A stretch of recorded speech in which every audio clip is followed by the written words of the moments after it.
One of the issues that I've spoken about on this channel before, and I know I'm going to speak about again, is the role of mental disability and mental illness within the vegan movement. And we have an incredible range. So we were just talking about autism, schizophrenia, all the way over to disorders like bulimia and anorexia within the chat group.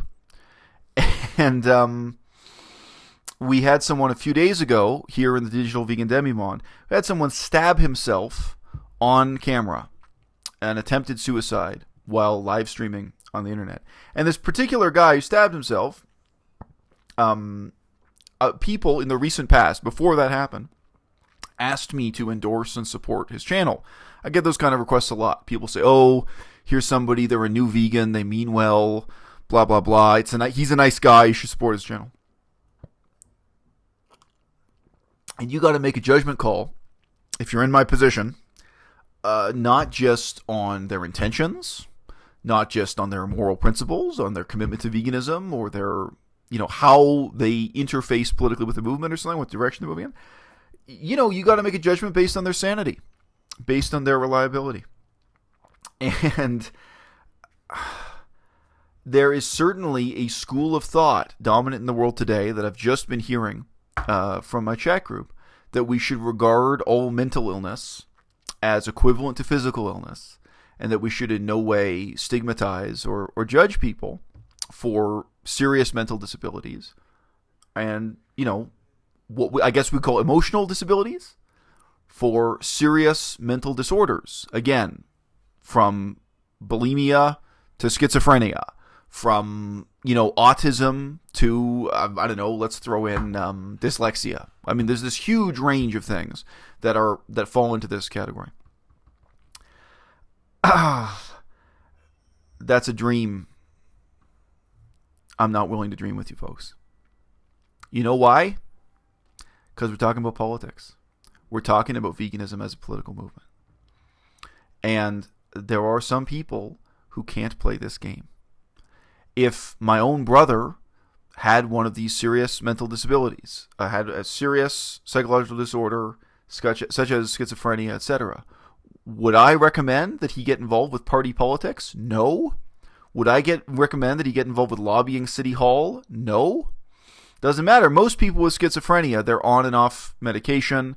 They have medication that provides them with some degree of stability for a time, and then maybe they encounter a problem and they try new medication. I understand.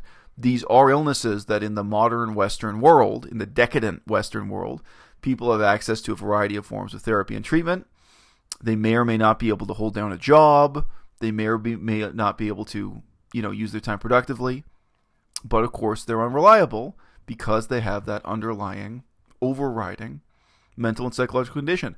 If you have schizophrenia, can you get involved in snowboarding? Yes. Can you get involved in flag football? Yes. I mean, there's an incredible list of wonderful things you can do with your time.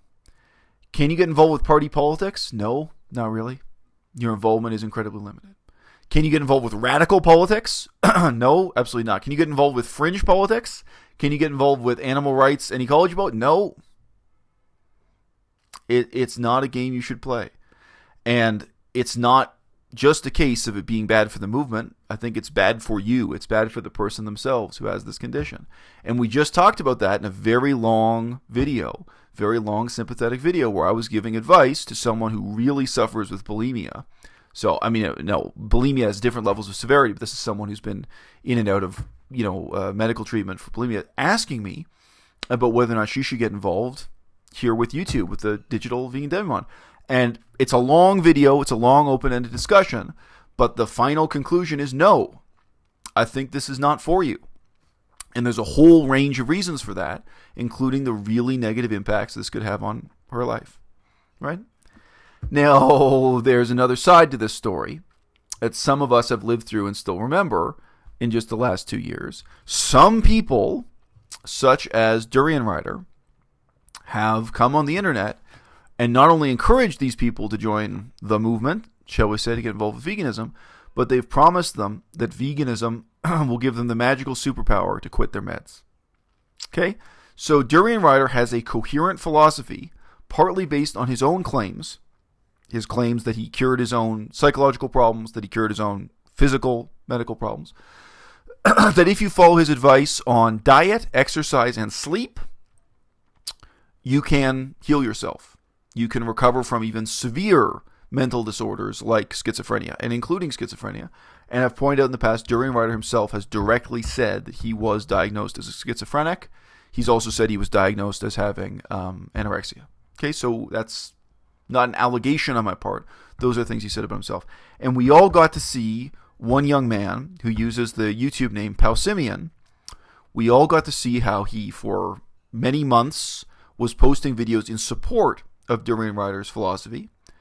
And this philosophy is partly based on questioning or rejecting the medicalization of these mental disorders themselves. It's partly based on a dismissal of how real, a condition like schizophrenia may be. And it's partly based on a reckless optimism about self-diagnosis, self-healing, food as medicine, of overcoming all boundaries through veganism itself, of veganism becoming this mega cure. And so far as I can see, just from his YouTube channel, I have no private information, we got to see Pausimian go through a period when he was elated and highly motivated, and he obviously felt he was overcoming his serious mental disorders. And then we got to see him collapse. We got to see him get committed to a mental institution. And the videos are deleted now, but he actually uploaded videos of himself in the mental institution. And at that time, he said on camera that he was diagnosed with schizophrenia. That may not be correct, but that is what he said on camera at that time. Or he may have had a later diagnosis. He may have had a first diagnosis and a later diagnosis. But I just say it's not an allegation. That is something he said about himself at the time on camera. And again, may be wrong. Maybe he may have just been freestyling. He may have misspoken, but it also may have been a diagnosis that was placed. Because he has later told me that his current diagnosis is not schizophrenia. So good. I'm happy for you, man. But he's someone who obviously had serious psychological problems involving serious medication. And from that point forward, apparently he was back on the medication. Okay? Politics is nasty. I can remember one incident especially when I was doing this really low-level political activism at City Hall, where, people said things to me to try to make me cry. I know it sounds ridiculous. When you're doing like ecological advocacy at Activism City Hall, people say mean, cruel stuff to you face to face. Because when you have a real open democratic process, one of the main questions is just whether or not you show up, whether or not you get people to show up at that meeting. So they make the meetings hard to find, hard to attend, and very often the people involved will be insulting and denigrating to you once you're there. You have an open meeting on government policy on sewage treatment. A very small number of people are going to show up and be heard. There's maybe one professor from the university who's an expert in sewage treatment, and there's a guy like me, and there are a couple other people who make the time to go and give a deposition and be heard in that democratic process. One of the best ways they have to control that process is just insulting you, is just denigrating, is just trying to hurt your feelings. And a lot of people, mentally, emotionally, psychologically, could not deal with that. They would freak out, or they'd punch someone out. They'd lose their temper. Or maybe that's what they want. They want you to get kicked out of City Hall. They want you to get banned from the premises or something, I've given a lot of examples on here in the past of, within the Green Party, because the Green Party attracts some people who are eccentric at best and may have serious mental disorders in Canada. And, the same way that in that recent video I was warning somebody with bulimia that the emotional damage and even the economic damage, the effect on your ability to get a job, the damage it will do to you coming on YouTube and engaging in these discussions, you need to take that seriously. Real life politics can be very, very nasty, just emotionally, just verbally. And a lot of people, you guys know I have the self-confidence to come here and sit in front of a camera. Do you have the self-confidence to go to a meeting, a high-pressure meeting at City Hall, sit down at a boardroom table or sit down at a podium and speak to a crowd? Not everyone does. For some people, that in itself is going to be, emotionally harrowing and what have you. This is not flag football. This is not snowboarding. This is not skiing. This is not the school audio-video club. This is politics. This is a political movement. Whether or not you want it to be, whether or not you think it should be, whether or not it's successful, whether or not it's a failure, This may be the world's worst joke of a political movement, but it's still a political movement. This may be the world's least successful political movement. It's still a political movement, right? And there are strictures here. There are standards people have to live up to really participate. And yes, this context, this is not a good game to play if you have psychological problems, emotional problems, if you have a mental disability.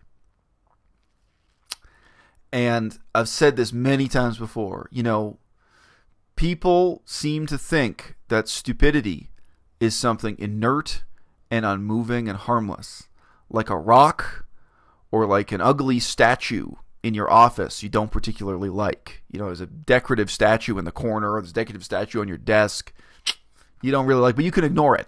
You can work around it. Whether it's a rock on the road or a statue on your desk, you can work around it. You can ignore it, right? That's how people like to think about stupidity. Stupidity is fast-moving and destructive and dangerous. It's like a small fire in the garbage can next to your desk. If you ignore it, it can destroy everything quick. And it's unpredictable. Maybe you don't see it coming. Maybe you don't see how it's moving. It can disrupt and destroy everything you're trying to accomplish. And yes, people have reasons for why they do stupid things. And in some sense, many people have reasons for why they are stupid. I mean, if you are born with a mental disability, I know it's unpopular and it's insulting and crude to call that person stupid. If you're talking about someone who is not capable of thinking rationally because they have an emotional disability or an intellectual disability or a serious psychological disorder like schizophrenia, nobody wants to be insulting because we know it's not a choice. We know they didn't choose to be this way. But it's still dangerous. The same guy who stabbed himself on camera a few days ago could stab somebody else tomorrow. That kind of erratic, violent behavior is not a joke. The same guy, Paul Simeon, who quit his meds and had a psychological breakdown and punched out another guy in England before he was taken by the police and put into an asylum, what do you think? You think he's reliable? Do you think you'd hire him to be a babysitter? Do you think you'd hire him to work on the police force? Do you think you'd hire him to work on the fire department? Do you think he's the guy you want giving a deposition at City Hall? This game we play is not fair. It's not open to everybody. It's not. And, football is also not fair, and basketball is also not fair. Different people are going to have different advantages and disadvantages in these games, okay? And my role is to be honest about that. And there are other people who are not just being dishonest and who are not just enabling people with serious psychological disorders. There are people who are making money by selling them a fake cure and by claiming that veganism is going to solve those problems for you. That veganism means you can quit your meds, leading to an even more dangerous downward spiral, not just for that individual, but for the movement as a whole. Okay? Because one person in your party who acts up at Parliament, one person in your party who has a psychological meltdown or says something ridiculous at City Hall, at the Senate, at your protest, you have a stage and somebody gets up at the microphone to speak, one little minor mental breakdown, it can discredit everything you've been working towards for years.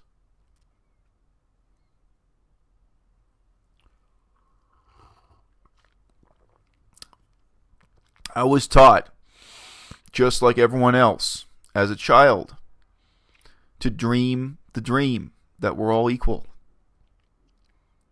As an adult, I had to learn instead that you should treat other people as equal because it's virtuous, because it's kind, because it's morally good to do so.